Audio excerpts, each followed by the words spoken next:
Hello, everyone. Nadeem here with PCSN, and I'm here with Mack, and it's Chat with Mack time. So, Eh, Mack, what's up? What's going on, and what you got for me? all right. We got some. I think we got a good one today. Let's start with something that in this segment of things that keep Nadeem awake at night. Let's talk about this disaster recovery. Now, I know this is huge for you as far as companies having a way to make sure they have access to their data should something go on. It's interesting. Nationwide Insurance says that 68% of businesses have no written recovery plan. That's staggering. So, from your experience, why is that? Well, so I basically work with small to medium sized business, right? So I can talk from that perspective. I have some experience in the enterprise space as well, but that's a whole different set of reasons why they don't have things like this in place. Hmm. So when it comes to small to medium business, there's a couple of things that happen. The main thing that I see why people don't have a disaster recovery plan written down, and I get this from owners a lot of times. They'll say, "Hey, Nadeem, do you have something that you've done for some other company that you can just send to me, and I'll just kind of spruce it up, and then I want to send it to my insurance guys because they want a disaster recovery plan written down." So it's not as high of a priority for them. It's just a formality for them because somebody requires it, their insurance company or whoever it is. The the big thing is that they don't understand the ins and outs of it. So we as an IT company, and I try to tell them this is I can give you a plan for from an IT perspective, the disaster recovery plan. I cannot give you a plan. What are your users going to do when disaster strikes, right?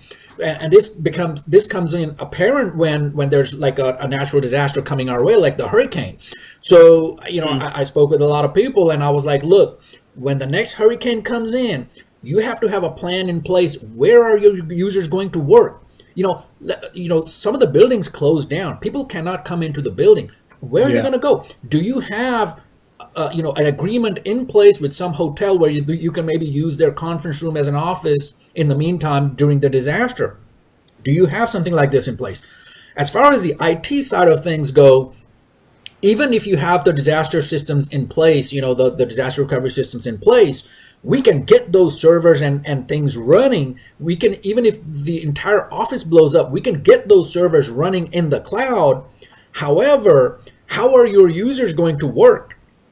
Now I think with this pandemic crisis happening, Yeah. now a lot of companies are more geared towards being allowing users to work from home. So now a lot more companies and a lot more users they have the setup at their house to be able to work remotely. In the past, that wasn't the case. So that's a good thing that came out of all of this. That I guess there is some silver lining after all. Yeah. But the main thing is what keeps me up at night is a lot of these companies do not have a good plan in place, even from an IT perspective. Let alone where are their users going to go if the office is shut down? Where are they going to work from? We're talking about if something happens to their server in the office or wherever it is, what are they going to do? They don't know. They're just thinking, oh, I'm going to call Nadeem and he's going to take care of it. I can work IT systems, but I cannot do magic. I'm not there yet. so, so the thing about any disaster plan is that you have to be ready ahead of time. You have to be prepared for it. And part of the preparation I try to insist as much as I can, but there are still companies out there that just do not want to do this. And Yeah. what I tell them is absolutely you should have two kinds of systems in place. One is your disaster plan, which is in case of a disaster, what are you going to do? And that's the image-based backups that we do. So if something happens, everything blows up, we can get your server and your infrastructure running either on a backup appliance sitting in the office or in the cloud, whatever scenario we need to work with, whatever type of disaster it is. The Mhm. second type of backup that I recommend is data only backup. Now, So people ask me, but why data only backup? So the data only backup that we have, it serves two purposes. One is it's doing, just the backup of your data in near real time. What I mean by that is a file gets changed. Like, let's say a user is working off of a file on the server. That file, as the user edits it, it gets saved and updated to cloud storage almost immediately. It's near real time. So things get updated in near real time. What happens is with the image-based backups, we cannot do near real-time image-based backups. There's just not that much time to take images that fast because some of these servers are huge. So what we do is the minimum window for an image-based backup is 15 minutes. So we can do an image backup every 15 minutes if your hardware can keep up with that, right? It puts a lot of stress on the hardware. Yeah. Now, even if we are doing image backups every 15 minutes, which most companies will not be doing that, a lot of companies will be doing image backups overnight. So they're doing it during, when people are not actually working to Right. minimize impact on users. Because think of it this way, that entire server, all that data has to be imaged over the network to another system, to another piece of hardware. Look at the stress on that on your network switches, your basic network, That's a right? good point. So the minimum we'll do is 15 minutes. Now, what happens, in an average company, it's going to be overnight. So what happens if you are doing an overnight backup for image-based backups, and then your server dies halfway during the day? Now you've lost half of a day's worth of work. For a lot of our customers, that's a lot of work that's going to take a lot of time to replicate because you got to figure out what you lost and then recreate that. Sometimes the data that's coming in is not recreatable. I mean, it's coming in from systems that you just cannot recreate. So that's a loss of business, loss of revenue.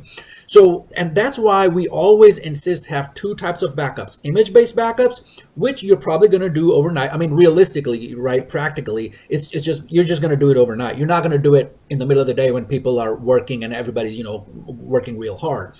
So Yeah. so you have the image-based backups, and then you have the data-only backups, which happen in near real time. Now, the other thing that our data only backup is called VPN free files. So the other thing VPN free files brings to the table is the ability for remote users to work on the same data, right? So even though it's a backup, it's backing up your server, but a remote user can work on a file. Let's say it's a Word file. A remote user can work on a Word file through our VPN free files, and that file will get updated on the server as well.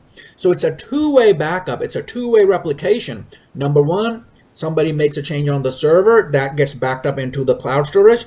Number two, somebody edits that file in the cloud. So let's say the owner of the business is working from home and he edits a file. When he changes that file from home, that file gets pushed down to the server. So that's a two-way backup. So that's a slightly different use case scenario for VPN free files. Even if you're not using that aspect of it, I would highly, highly recommend having two types of backups, preferably both replicating offsite.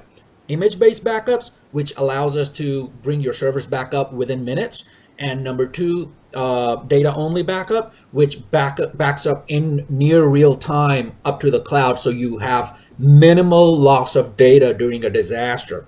So now let's take the example of an actual disaster scenario. What are you going to do? Okay, so there are two types of scenarios, right? So let's say it's a small company, they only have one server, and that one server died. It just caught fire. I mean, they just worked it so hard, it just caught fire and smoke coming out. So in that situation, what you're going to do is, if you have the image-based backups, you're going to have a backup appliance sitting in the office.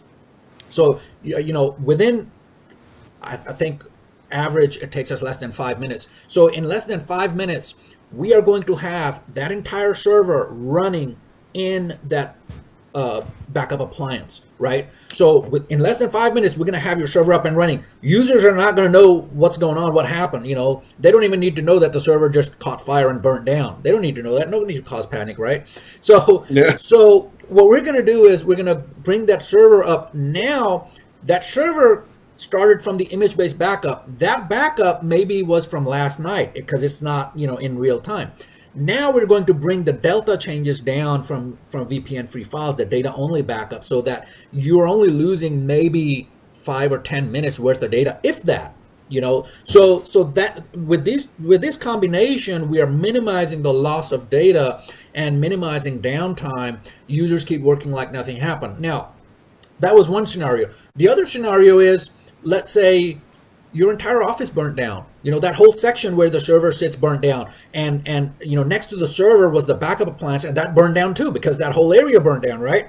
So now in this situation, what we do is we have those image-based backups up in the cloud. We spin up the server in the cloud. We establish VPN connectivity, whether from the office or from a conference room somewhere in some hotel. We get you connected. We restore the most current data from the data-only backup, VPN-free files, and then we have your users working. So now your users can work out of a conference room at a hotel or wherever they are, and while the office is being fixed and all of that. So really, in this day and age, it doesn't make sense to not have a good backup system in place. Of course, sometimes people say, well, what kind of a backup system, this and that. Look, the image-based backups, there are several companies that have image-based backups. They are pretty close. The feature set, the reliability is pretty close to it. They're pretty close to each other. So whatever system a company chooses, you want to make sure that you stay on top of it, that whoever is providing and maintaining that system, from the customer's perspective, it is a service. So in other words, you don't have to worry about restoring files to make sure that the files are restorable. You don't have to worry about running these backed up images to make sure that they actually boot. I mean, we've seen scenarios where a company bought a system off the shelf, and then they never started it. When they first set it up, they started it and everything was fine, and they just let it roll, and it's like they never came back to it to check if it's working or not. Of course, Windows gets updates, and some of these updates change some granular, very low level things in Windows. And some of these updates will break these images that your backup system is taking. Unless you run, you launch these machines in the backup system, you're not going to know if that machine is bootable or not in the backup appliance or in the cloud. And that's what differentiates a good image-based backup system. What we do, we provide this as a service. So we don't give you the product. We don't give you, something off the shelf, hand it to you and walk away. No, we actually provide this as a service. So we are the ones who are monitoring to make sure that these images that are being taken by the backup system, they are mountable, they are restorable, and we do it several different ways. And one of the main things that some of these backup systems crash on, I mean, it's like a face plant, right? The face plant happens when some of these backup systems are, think of it this way. They are like, a backup is like a chain, with multiple links.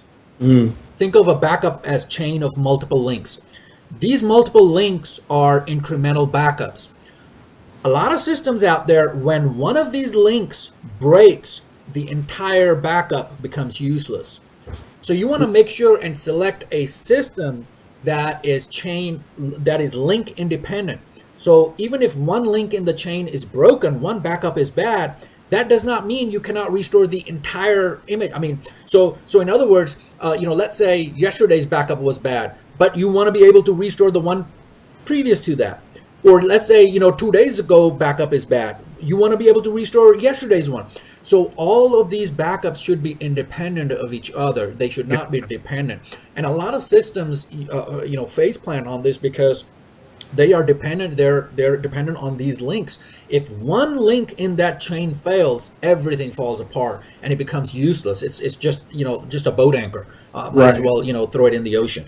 Right. So that's how you want to select a backup system. And what keeps me up is that a lot of companies don't even consider two types of backup system. A lot of companies, we have to, I think it's like insurance. I think that's a good analogy, right? It's like nobody wants it, until that one day that you need it. And that one day when you need it and you had it, you're like, whoa, that saved my skin. That's I don't know yeah, what I would have done without yeah, that. We would have been out of business without yeah. that. Good example when what was that flooding, that last flood that happened, and one of our customers had these image-based backups, and we were like, oh yeah, no big deal. We spun it up in the cloud. We had their users get access to it.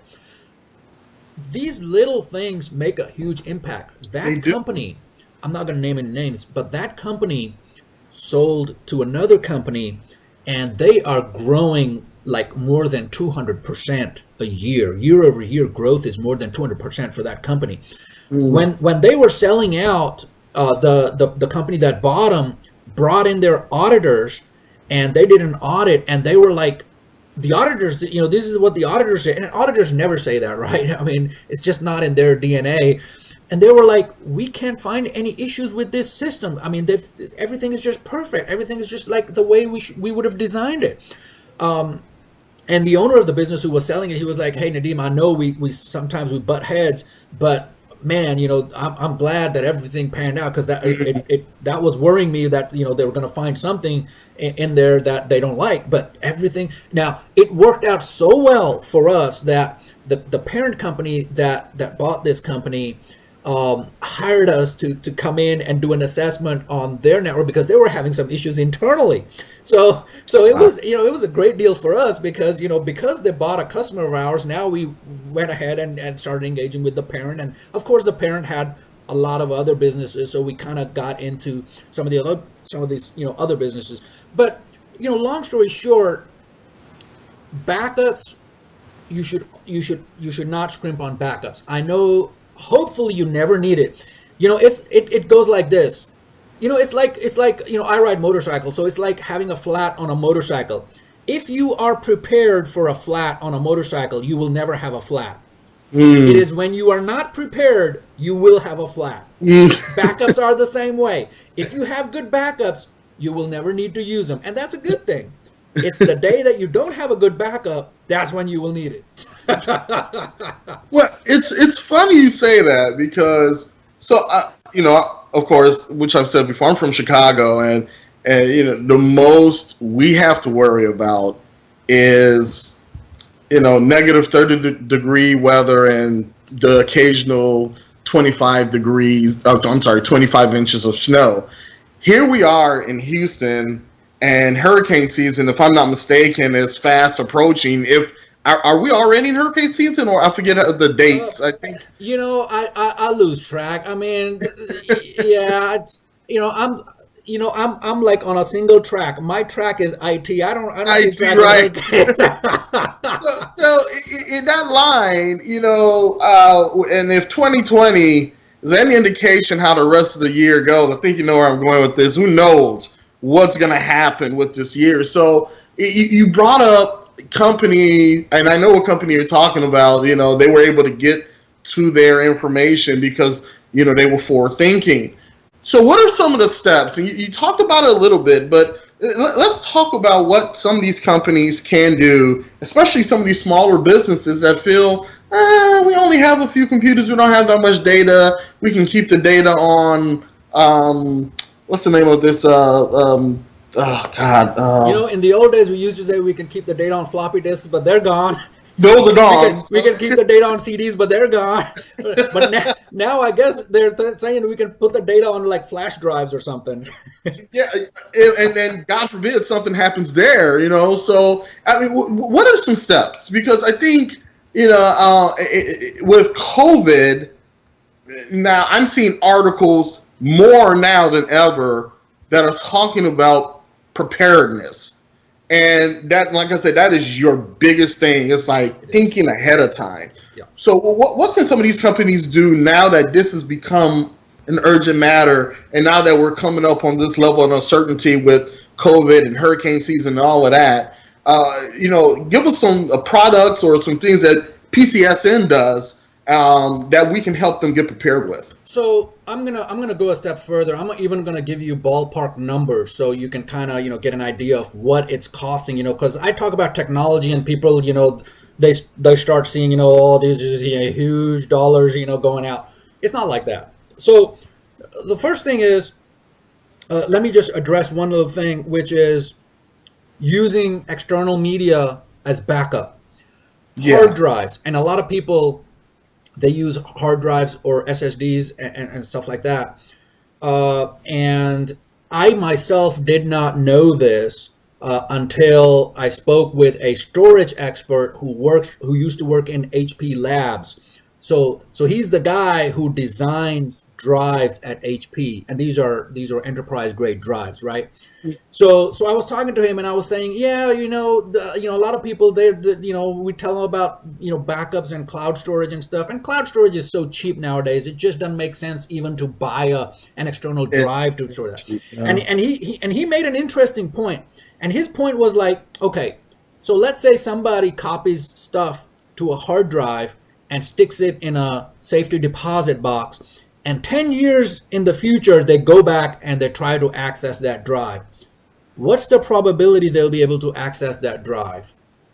Now, Mm, he said it's a less than 10% probability that data is still accessible. You know why?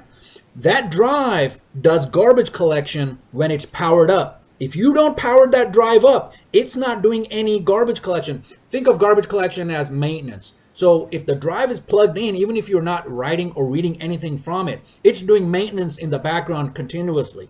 And that's how it can make sure that the integrity of data remains intact. If you unplug that drive from power, put it in a safety deposit box, over time, it is going to degrade. So in 10 years' time, the probability is only 10% that you will get 100% of your data back. You're not going to mm, get 100% of that data back. So mm. putting a backup on external drives is not a good idea.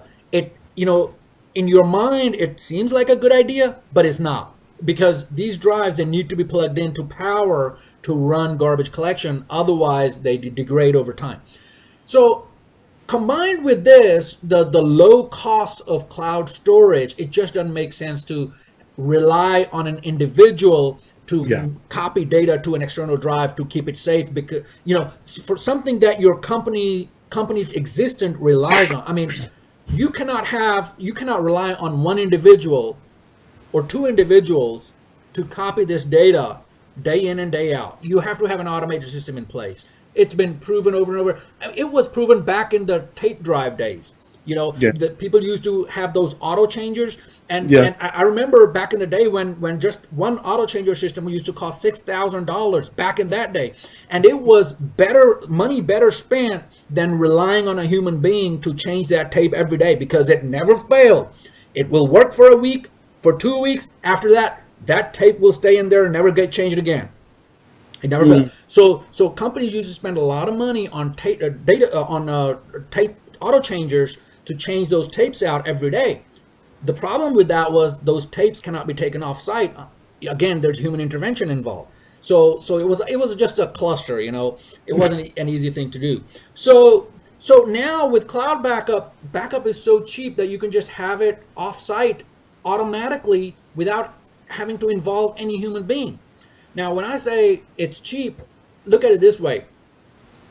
Backup system, the software, everything, configuration, everything, including a terabyte of storage in the cloud, you're looking at about $1,400 a year. wow. $1,400 a year, a terabyte of cloud capacity, continuous near real-time backups, and not Mm, have to worry about anything. Includes the software. You don't need to buy anything. mm. $1,400 a year, it's done. Just shave your hands and you're good to go. So that's the price. Now, on the other side of the equation, what about image-based backups? That's going to cost a lot of money, right? Image-based backups, you're imaging it, and I mean, it's a complicated system. How are you going to image a server that is running and operational right now? That's like making a mirror of a 18-wheeler going down the road and replicating it into another 18-wheeler going down the road Mm. while it's going down the road. It sounds impossible. It's not. The technology has been hashed out. It's been worked out. It is proven it works. $100 per month, and it will per server. $100 per month per server. Simple, right? It gives you the image-based backups. It compresses the backup, it encrypts it, it uploads it up into the cloud. All inclusive, $100 a month. Simple. It Yeah. just doesn't make sense not to have backup system in place. Now I've encountered companies where there were like the operating officers where they were like, oh, no, that's, we don't want to spend that money, we don't want to spend the $100, or we don't want to spend the $1,400-$1,500 a year. It's just too much money, I can't justify it. And then and probably know the company I'm talking about. And then the owner of the company got involved, right? And then the IT guy came back to us and said, "Oh, I know the COO had said we're not going to implement it, but the owner said get it implemented yesterday." Yeah. And I mean, that order came in hard. It was like, get it done now. and and we got approval that same day. We had the system implemented and replicating the same day. Now, of course, the initial seed takes some time, but we had it replicating the same day. I mean, these, when when when it comes down to your baby, something that you've built from the Yeah. ground up, It's it just only makes sense to makes have sense. that backup system in place. It's like PCSN internally. I started this company out of my garage. I mean, I've been through the ups and downs, and I've seen the ins and outs, and all of that. We have a backup system in place. The same backup system that we are selling to our customers, we use it internally. Mm, If I did not believe in it, I wouldn't be using it internally. right. And the reason I use it internally, there are a couple of things. Our systems are pretty much cloud based. All of our systems are cloud based. Well, maybe a few servers are not, but they're not critical servers. They're like lab servers, right? So all of our production servers are cloud based. The cloud comes with certain levels of SLA, a certain level of guarantee. Think of it that way, right? And even with that, we have these backup systems in place. Why? Because it's not just about the disaster that strikes by hurricanes or snowing in or office fires or things like that, or sprinkler systems in the office going off. What matters also is an individual making a change they did not want to make, and then a month later realizing that they had made a mistake. Mm, Now what do you do?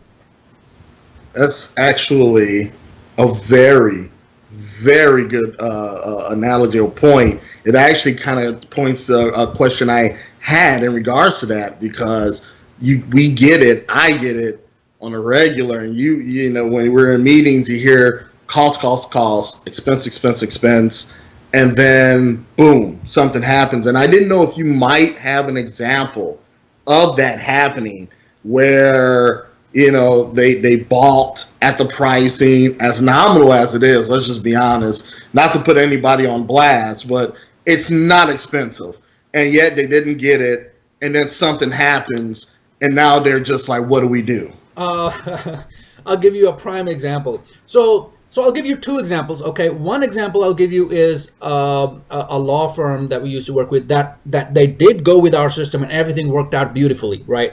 So this was it's a small law firm, and they have one server, and their server was just rebooting. It just kept rebooting, and it was a hardware failure. We noted, when it starts rebooting, when it would come out, we kind of got the alert what had happened. So we said, okay, we're gonna order some replacements.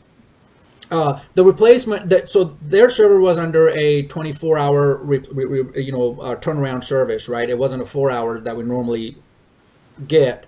They Mm-hmm. wanted to go with a 24-hour. It's a little cheaper.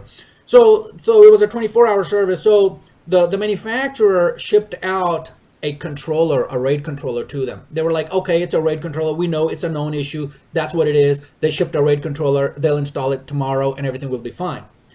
Okay, well, tomorrow came, and the guy came and installed a RAID controller. It was on-site service, right? So the guy came, installed a controller, and brought the server up. Within a few hours, the server goes down again. It reboots again. So now the question becomes, what is the real problem? Because the manufacturer had seen this issue before. They knew there was an issue with the RAID controller, but in this specific case, that was not what was causing it. So now it's a law firm. They have deadlines. They have to be in court. They cannot be down. Fortunately, they had a backup appliance in place. They were doing image-based backups. We had already launched the first time when the server went down and the guy was coming out to replace the RAID controller. We had the server running in the backup appliance. We told the guy, we were like, yep, shut it down, bring it, do whatever you want with that server whenever you want. You don't have to ask us because the users are not working on that server. They're working on the backup appliance server. So we have everything replicated there. So that one day, that the downtime of one day turned into downtime of 4 days, because then they figured out, okay, well, it's not the RAID controller, can it be the drives? And then it wasn't the drives, and then they were like, okay, we're going to change the system board. And when they said we're going to replace the system board, well, they found out that the system board they did not have available in stock nearby that they can get to, get it shipped.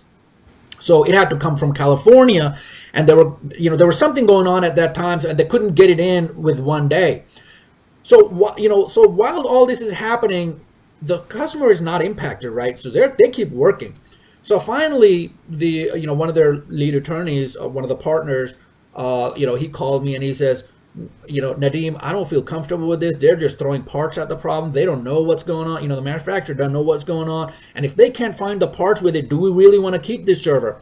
And I was like, well, that's true. We recommend not keeping the same hardware unless you can renew the warranty on that hardware. And most times manufacturers will not renew a warranty if they don't have the parts in stock. So we negotiated with the manufacturer and we told them to ship a whole new server. Now, that was a discontinued model, so they shipped the next up model as a replacement. But here's the thing, almost zero impact on the customer, no issues. Now, take the example of another company where they had these external, you can get external cartridges, so it's it's like a hard drive. It plugs into like a USB cartridge, and you can back up to it. So there's one customer, they're in manufacturing, and I had told them, I had emailed the owner and I had talked to them, and they did not want to go with our backup system. And one of the things I recall clearly to this day, the owner told me, Nadeem, I don't like recurring payments. I don't like recurring payments, and that stuck with me. And I'm like, okay, and he's an older gentleman, so I was like, okay, whatever, everything, so what happened is ultimately somebody broke into their office, stole the drives out of the server. Now these were hot plug drives, stole the drives out of their server. So we started getting alerts. It was like Sunday night, we started getting alerts. We're like, hey, what's going on? Why is your server offline? Nobody bothered to reply to us. So Monday came in, people started coming into the office, and we started getting calls. It's like, oh, the sky's falling, our server's down, we can't work. So what's going on? Well, somebody broke in and stole the drives out of the server, and it stole some other equipment and some company trucks and stuff too. But anyway, so we were, and they were like, well, can you get us going again? We have these backup drives. So we're like, well, yeah, sure. If the backup drives are good, yeah, we can recover you. So they put one drive in. They only had two drives. By the way, that's another mistake, right? They only had two drives that they were swapping back and forth.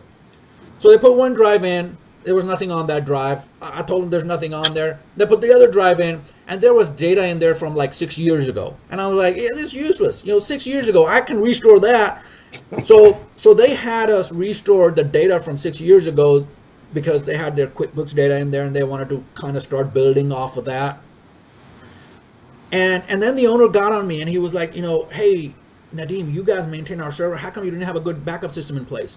And I says, well, I recommended a backup system in place. You didn't want it. And he was like, no, Nadeem, I would have never said that. And then I sent him the thread of emails that we had back and forth. And it clearly stated in there, the timelines, the dates, the times, everything was in there. And he was like, oh, Nadeem, I still think it's your fault. You should not have serviced us if we didn't agree to your backup system. You should have just said, hey, we can't service you. And I'm like, and I just couldn't hold my laughter back. And I was like, hey, are you listening to yourself? I'm going to say, hey, I don't want your business because you're not going by my recommendations. I mean, it's a recommendation. You don't Yeah. have to take it. I mean, a Yeah. lot of times it helps you out if you take it, from an expert, but you don't have to take it. But my job is to recommend. And if you take it or you leave it, it's up to you, right? Anyway, so they are still our customer. He is still the same way. I think it's a personality thing. He is Yeah. still the same way. I will make a recommendation. He will not go with it. He will get upset and all that. And then I'll remind him, remember what happened with those drives? And he'll all get huffy puffy and he'll hang up. I mean, I think once or twice he's hung up on me, and I'm like, yeah, it's a small customer. I'm like, yeah, he'll call back. And of course, yeah, never failed. Now, good thing about him, is so he has a server maintenance contract with us, and he does not believe in automated payments like ACH or credit card or anything like that. But Lord. I can tell you this, man, it's like clockwork. He sends us a manual handwritten check. He signs himself, and we get it in the mail when it's like some of those ACH payments could be delayed, but this guy's check is never delayed. So I gotta give him that. Gotta But give it he that. is he is stubborn. He did not learn from that one mistake. And I'm like, come on, you gotta think outside the box. You're growing. You're not just one man shop now. I mean, you have people working, building stuff. You cannot, be in business if you don't have these systems in place. Mm. So I've pushed him and I've pushed him and I've got him to where at least now his QuickBooks stuff is in the cloud on a cloud server. His other data, manufacturing data, all of that is still in the server in house. Still doesn't have any backups. Still a very old server that warranty will not be renewed on it because it's no longer supported. But I guess as long as it keeps working, he's going to keep working it. It's going to keep working with it. Yeah, and so with PCS and what we're doing, I think the process is easy. They can call, email, and we do an assessment. Can you kind of guide us through how we come in, we do an assessment, and then from there you give recommendations. And in a lot of cases, from what I've seen, if you get the go ahead, you can get the process started immediately. Am I right about that? I mean, Right. that's what I've seen. Yeah. So we have a lot of automated processes already built, and we've built them over. I mean, we've been in business over 20 years, so we've built them over time. So what we do is a lot of these assessments we can do remotely as long as we have access to your system. We have admin level credentials. We can go in there and do these assessments. Now these are, I like to call them the 256 point assessment, 256 point assessment, 256. You know that number has some significance when it comes to IT. But anyway, so it's a 256 point assessment that we do. We look at several different things. We look at the security of the system. We look at the patch levels. We look at the backups. We look at the versioning of files. We look at all kinds of different things. And then we put together an easy to read document with prioritization. So we prioritize items on there. So when management sees this document, they can go to their IT team. I mean, even if they have their own IT guys in house, they can go to their IT guys and say, "Hey, item 1, I need this implemented this week. Item 2, I need this implemented next week, and by third week, I need item 3 implemented, and then we'll talk about the rest." So they have a priority list that they can implement, and it is a generalized priority list. So we're not focusing on any one thing. We're focusing on multiple things, and it's not like we're not going deep. We're going pretty deep in each one of those things. For example, let's say some server has a web server on it. So we're gonna dig deep into that web server. We're gonna see if that web server has any vulnerabilities in it, and pretty much every web server out there at some point has had vulnerabilities in it. So if there are vulnerabilities and it's not patched, we will let them know. And if it is not patched, then that's a red flag for us. Then we want to see their update policy. The COO or the CFO, they don't get into the granular stuff in IT. As long as the systems are working, they get into it real quick when systems stop working. But that's the thing is the assessment. will bring those things up to the surface, and we will list and prioritize items that we found to be that need attention, so you can kind of prioritize based on that. And it's really easy. I mean, it's all graphical. We kind of sort it out. We color code them, so it's easy to see what you have to do, where you have to do it. Simple things. I mean, we've seen companies where a simple thing like users that are no longer with the company, their credentials need to be removed from the system. From more than 2 years ago, the credentials are still in the system. It's like, come on, guys. Yeah. Or our assessment will reveal if there is a user account on the system that has not logged in beyond a certain threshold. So what does that mean? Maybe somebody created a user account that they want to use as a backdoor at some point. If that account has not been used, that's a red flag. If it's not used, disable it. And if you don't want it disabled, delete it. Why have an account that nobody has logged into for, let's say, a year or 2 years? What's the purpose of such an account? Yeah. So those kind of things will come up in the assessment. And the beautiful thing about it, it's not, if I'm not, remember, it's not impactful to their day-to-day operations. Right. Yeah, it's something that you can still do what you do, and we're just gonna make sure do our part on there to get the assessment up and running and out to you. So it's zero impact. So no impact on users, and we do it from multiple angles, right? So we'll do it from like if you have 2-3 servers, we're gonna do it from multiple machines, so we get a good idea. We don't want to have any blind spots, so that way we can see from every angle, see what your network looks like, and then give you that report. So at the end of the day, and it's at the end of the day, you don't even have to use us for that report. Have us do the assessment. We'll do the assessment, and we'll give you that report. You can take that report to your own IT team and tell them, hey, these are some of the things I want implemented. Yeah. I mean, it's simple. Yeah, it's simple. Great. Awesome. Well, the beautiful thing about this coming up Monday, it's Memorial Day. Now, I know you're always up and running. Is there a chance in hell that you're going to rest this Monday? I was thinking about that earlier today, and what I'm going to do is I think I'm going to go up into the attic, and I'm going to clean out the pans under the AC units. Oh, wow. Those pans don't get any love, right? Nobody thinks about that until they get clogged and they overflow and you got water in your attic,